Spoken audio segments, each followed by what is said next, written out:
नमस्कार, जोहार और भी हैं राहें में। मैं कीर्ति चौहान आपका स्वागत करती हूँ।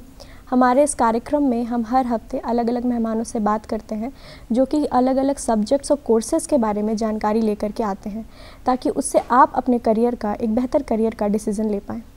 आज का हमारा विषय है मशीन लर्निंग और डाटा साइंस में करियर की संभावनाएं और हमारी आज की एक्सपर्ट हैं कनौजिया सिंधुबेन बाबूलाल, जो कि CUJ में असिस्टेंट प्रोफेसर के पद पर कार्यरत हैं CS और इंजीनियरिंग डिपार्टमेंट में। तो चलिए अब चलते हैं और उनसे इस विषय पर चर्चा करते हैं। नमस्कार मैम, बहुत बहुत स्वागत है आपका हमारे कार्यक्रम में। धन्यवाद बहुत ज़्यादा। आज के पूरे एपिसोड में हम मशीन लर्निंग और डाटा साइंस में क्या कुछ करियर की संभावनाएं हैं उस पर तो चर्चा करेंगे ही, पर सबसे पहले एक ओवरव्यू या एक ब्रीफ ओवरव्यू अगर आप कह सकें कि इसके ऊपर जो आप देना चाहें कि मशीन लर्निंग और डाटा साइंस है क्या। जी बिल्कुल, हाँ। मशीन लर्निंग की अगर बात करें तो मशीन लर्निंग सबसेट है डेटा साइंस का, जिसका प्राइम फोकस ये है डेवलपमेंट ऑफ एल्गोरिथम पे। ये बेसिकली बात करता है उन एल्गोरिथम्स के डेवलपमेंट पे जिसकी वजह से हमारे कंप्यूटर के जो टास्क है वो आसान हो सके, नॉमिनल या मिनिमल प्रोग्रामिंग के साथ हम अपने टास्क को कर सके। जबकि अगर हम लोग डेटा साइंस की बात करेंगे तो डेटा साइंस डील करता है किस पे? डेटा साइंस डील करता है स्ट्रक्चर्ड और अनस्ट्रक्चर्ड डेटा से कोई भी इंफॉर्मेशन या इनसाइट एक्सट्रैक्ट करने पे। तो ये बेसिक डिफरेंस है दोनों में। जी, अगर बात करें जो करंट मार्केट स्टेटस है वो डेटा साइंस और मशीन लर्निंग को लेकर के कैसा है? मशीन लर्निंग और डेटा साइंस आजकल अगर हम कहेंगे तो ये बहुत ही इवॉल्विंग, बहुत ही रैपिडली ग्रोइंग इसका मार्केट है। इसमें हर एक इंडस्ट्री अगर आप देखेंगे, जैसे कि आपकी टेक्नोलॉजिकल फील्ड हो गई, हेल्थ केयर का डिपार्टमेंट हो गया, आपका फाइनेंस हो गया, ई-कॉमर्स हो गया, ये सारे ऐसे ही बहुत सारी इंडस्ट्रीज़ हैं जिसमें डेटा साइंस और मशीन लर्निंग में जो स्किल्ड प्रोफेशनल्स हैं उनकी बहुत ही हाई डिमांड है। जी, तो मार्केट तो इसका बहुत ही बढ़िया है, बहुत ज़्यादा स्कोप है इसमें कैरियर अपॉर्चुनिटीज़ के लिए। जी, अगर स्किल्स की बात करें तो इस फील्ड में जिन लोगों को भी करियर बनाना है तो उनको क्या कुछ स्किल्स होने चाहिए?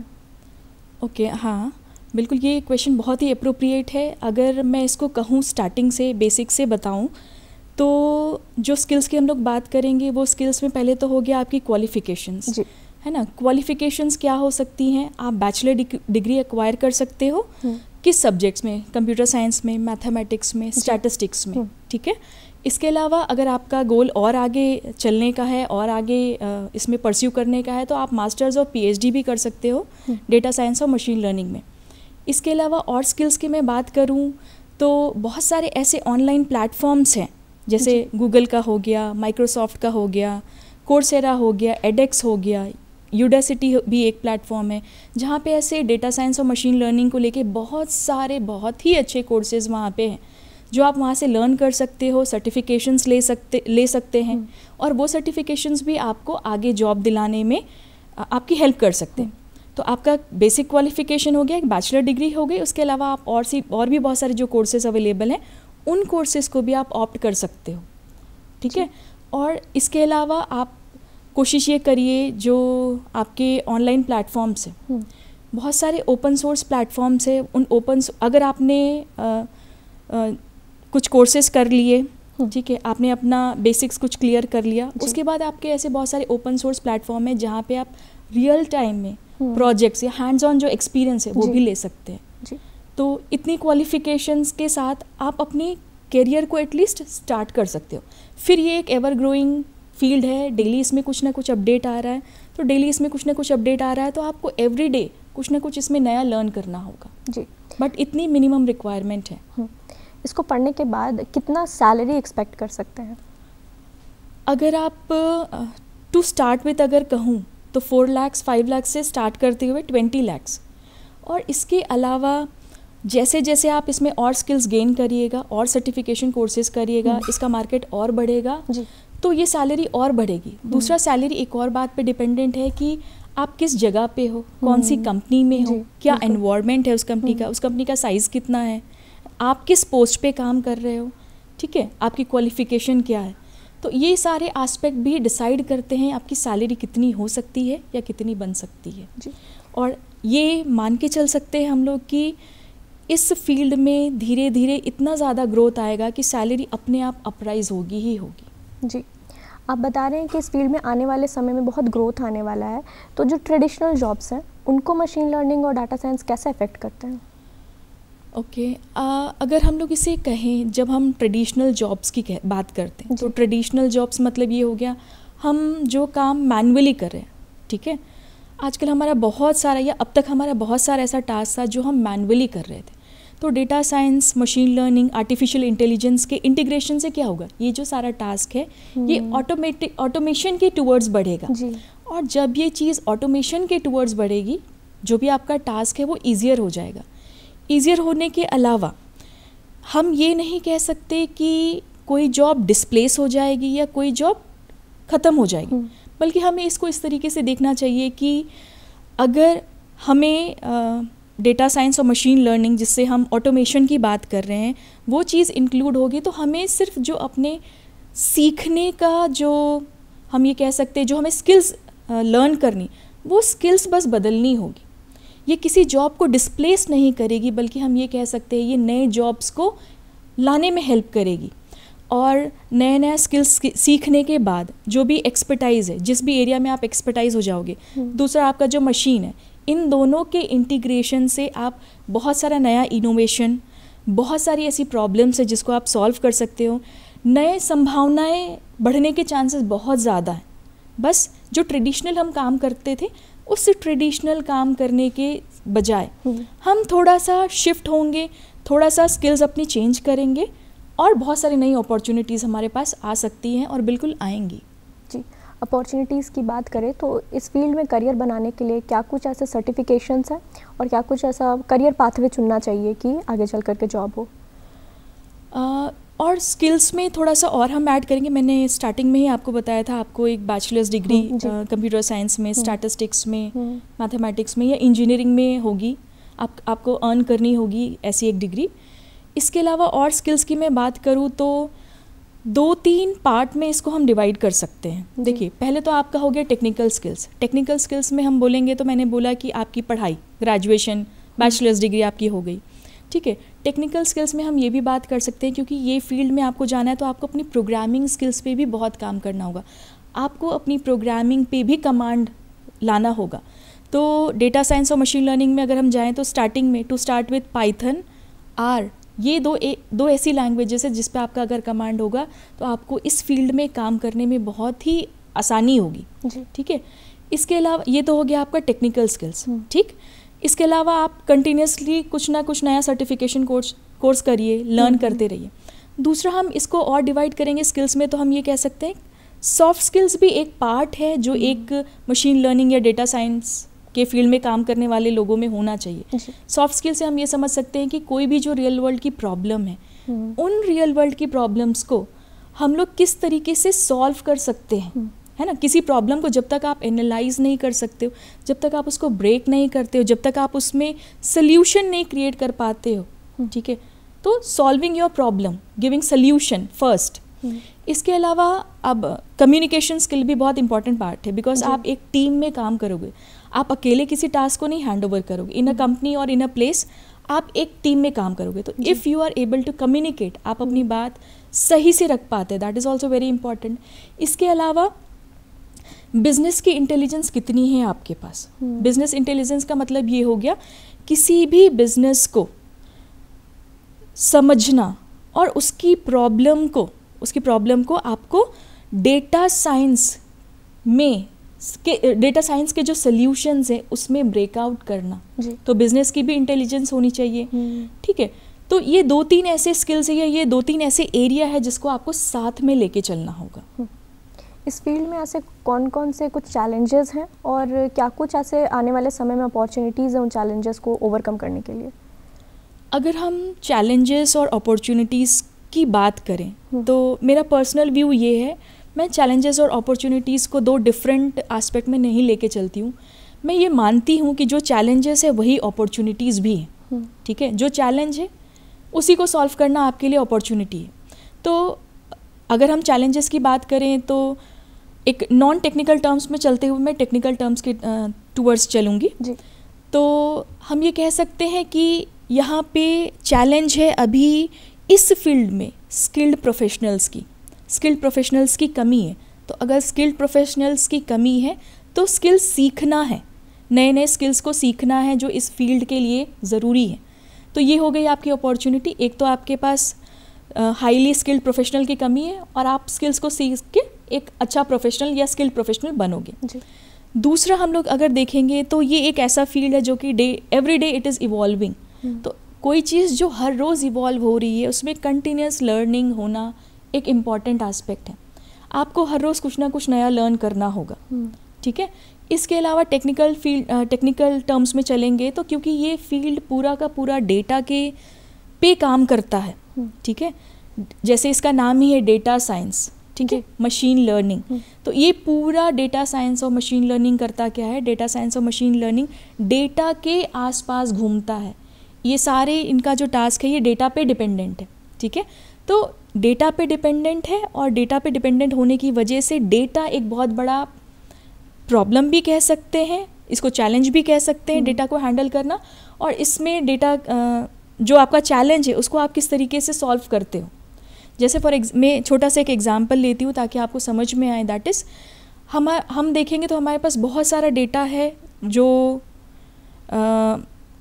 एक सिंपल से एग्जांपल लूँ, बहुत सारा डेटा हमारे पास है।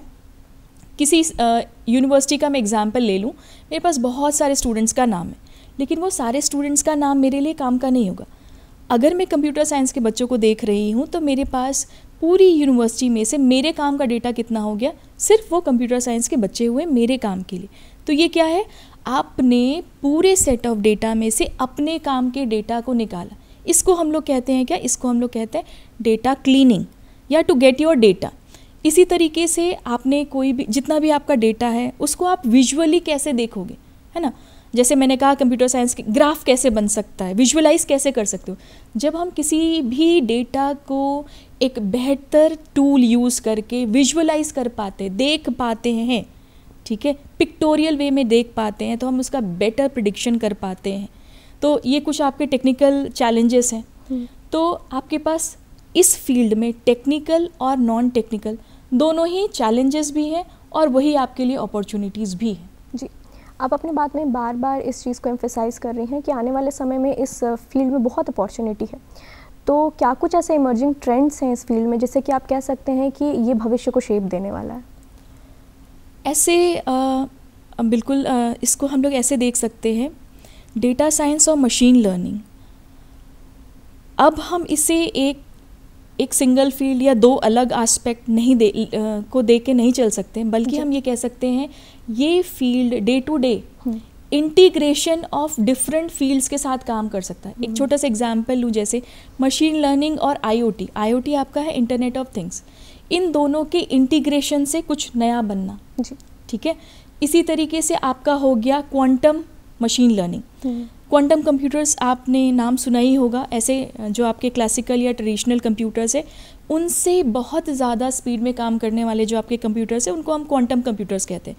तो मशीन लर्निंग का इंटीग्रेशन क्वांटम कंप्यूटर्स के साथ, जिसको हम लोग क्वांटम मशीन लर्निंग कह सकते हैं, ठीक है।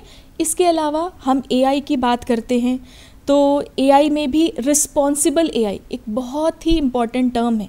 हम चाहते हैं हमारा सारा काम ऑटोमेशन के टूवर्ड्स चले, लेकिन हम कभी भी ये नहीं चाहते हैं कि जो मशीन है वो किसी भी तरीके से एरर या किसी भी तरीके से कोई गलत डिसीजन ना ले, है ना। तो जब मशीन कोई गलत डिसीजन ना ले, इसका मतलब वो एक मशीन ऐसी होनी चाहिए जो रिस्पॉन्सिबल हो।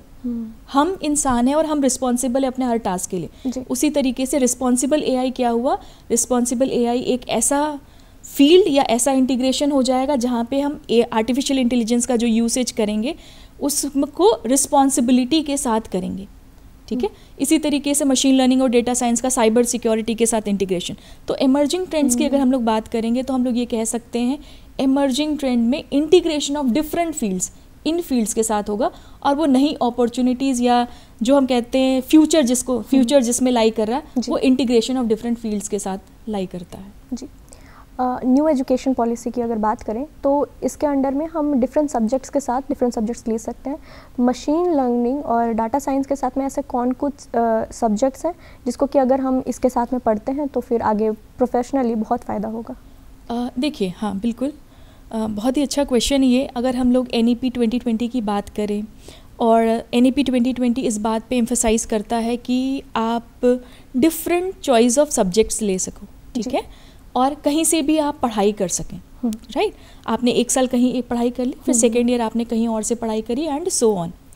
तो अगर हम लोग NEP 2020 की बात करें और स्पेसिफिकली फोकस करें मशीन लर्निंग और डेटा साइंस पे, तो मैं यही कहूँगी कि आप, जैसे मैंने कहा स्टार्टिंग में ही बताया था कि कम्युनिकेशन एक एस्पेक्ट है जो इम्पॉर्टेंट है इस जॉब के लिए, है ना, to communicate your problem, to communicate your idea.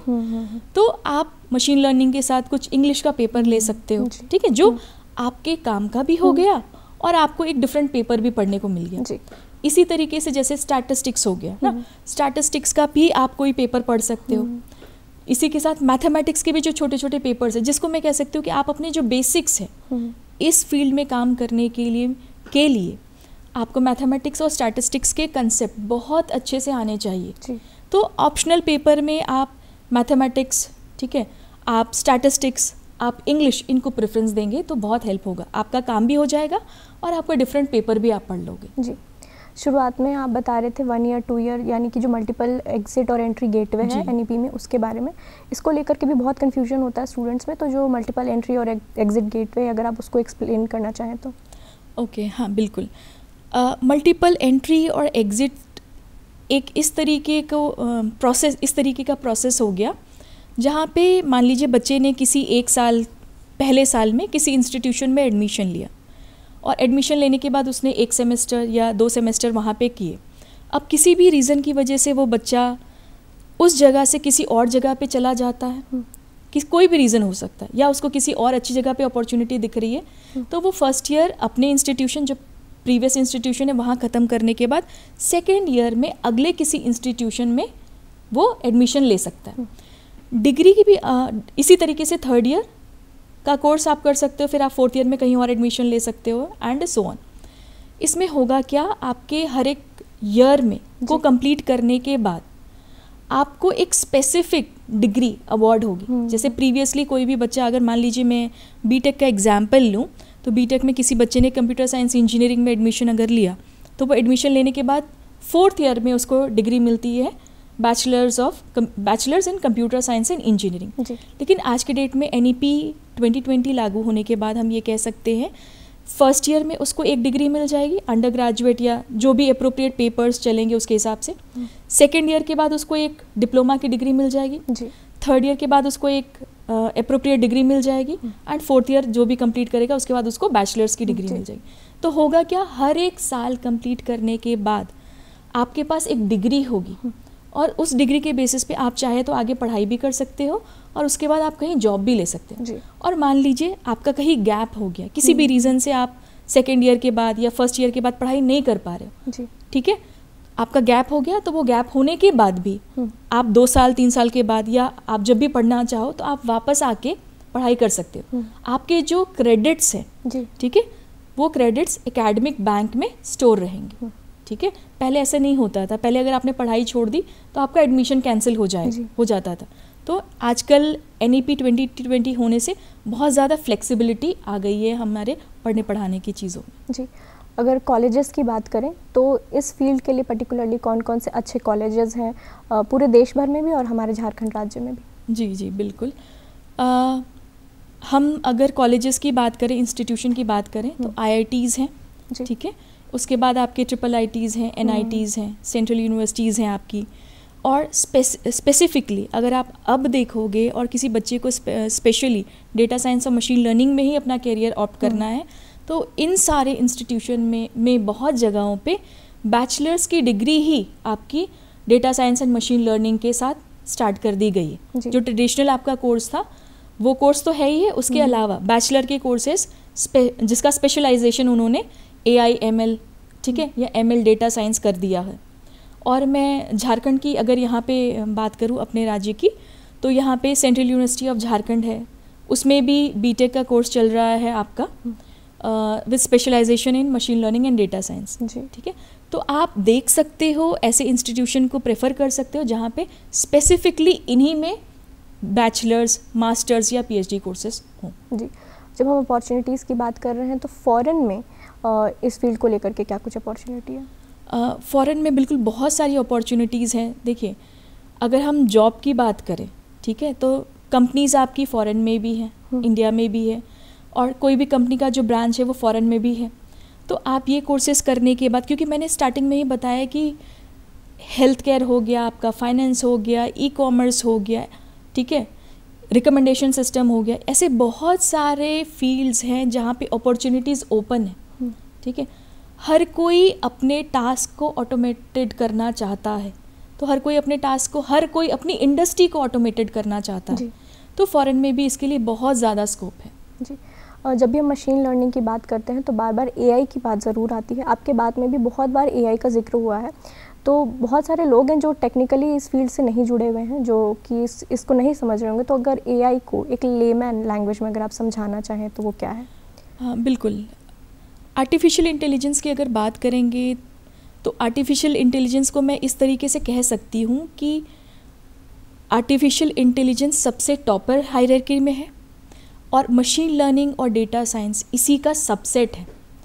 मैं एक लेमैन के लिए अगर समझाऊँ तो कोई भी काम, ठीक है, जैसे मशीन के पास कोई इंटेलिजेंस नहीं है जी, ठीक है, लेकिन अगर आपने किसी भी तरीके से उस मशीन को इंटेलिजेंट बनाया, ठीक है, वो एल्गोरिथम से किया, वो आपने कैसे भी किया, वो बैकग्राउंड है, लेकिन अगर आप अपनी मशीन को इंटेलिजेंट बना पा रहे हो, ठीक है, और वो इंटेलिजेंट होने के बाद अपना डिसीजन प्रेडिक्शन कुछ कर पा रही है, तो हम ये कह सकते हैं कि ये क्या है, ये एक तरीके से आर्टिफिशियल, आपने किसी चीज़ को आर्टिफिशियली इंटेलिजेंट बनाया। जी। जॉब से पहले इंटर्नशिप की बात आती है जी। इंटर्नशिप का बहुत इंपॉर्टेंस है अगर आपको प्रोफेशनली आगे जा कर के फ्लोरिश करना है। तो कौन कौन से अच्छे जगह हैं झारखंड में जहाँ पर हम इस फील्ड को लेकर के इंटर्नशिप कर सकते हैं? देखिए, इंटर्नशिप की अगर बात करूँगी तो इंटर्नशिप मैं पहले ये कहूँगी कि आपके पास बहुत सारे ऑनलाइन प्लेटफॉर्म्स हैं जी, ठीक है। ऑनलाइन प्लेटफॉर्म्स पे इंटर्नशिप आपको घर बैठे, जैसे आप हर जगह तो आप जा नहीं सकते हो, ठीक है, तो आप यहाँ बैठे ही बहुत सारे ऑनलाइन कोर्सेज कर सकते हो, ठीक है, प्रैक्टिकल एक्सपोजर ले सकते हो। तो और वो जो इंटर्नशिप आपने ऑनलाइन की है, वो ऑनलाइन इंटर्नशिप भी आपकी उतनी ही इफ़ेक्टिव रहेगी, ठीक है, क्योंकि कोविड के बाद हम लोगों ने देखा कि सारी चीज़ें आपकी ऑनलाइन हो गई हैं, तो बहुत सारी कंपनी ये प्रेफर भी करती है कि वो इंटर्नशिप भी जो है वो ऑनलाइन मोड में दे। जी। इस फील्ड में मशीन लर्निंग और डाटा साइंस में जिन बच्चों को आगे चल कर के करियर बनाना है, उनको क्या कुछ एडवाइस देंगे आप? बिल्कुल, एडवाइस ये देंगे कि सबसे पहला काम क्या है, सबसे पहला काम ये है आप अपने बेसिक्स पे बहुत फोकस करिए।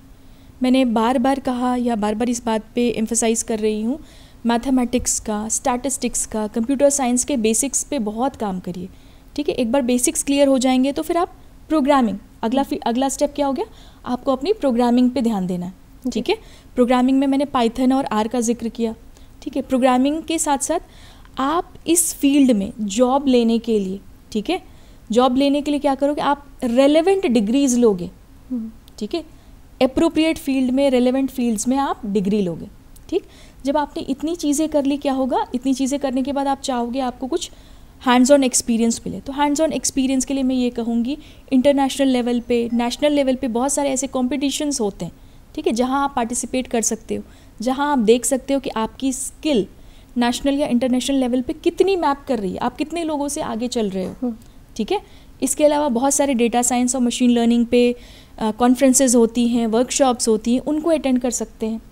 इसके अलावा आप जब कॉन्फ्रेंसेज और वर्कशॉप में जाइए तो आप अपनी नेटवर्किंग को भी बढ़ाइए, लोगों से मिलिए, लोगों से पूछिए, जानिए, ठीक है। जितना आप नेटवर्किंग बढ़ाओगे उतना आपके लिए बेनिफिशियल है, ठीक। इसके अलावा आप जो ओपन सोर्स प्लेटफॉर्म है ना, जैसे गिटहब हो गया, आपका कैगल हो गया, इन सब प्लेटफॉर्म्स पे भी जो प्रोजेक्ट्स है उन पे भी आप कंट्रीब्यूशन कर सकते हो, ठीक है। आपको कुछ आता है, आपने अपना कोड उसमें डाला, या किसी ने कोई टास्क उसमें डाला है, उसमें आपने हेल्प करी, तो इससे क्या होगी, आपकी प्रैक्टिस बढ़ेगी, ठीक है, ठीक है।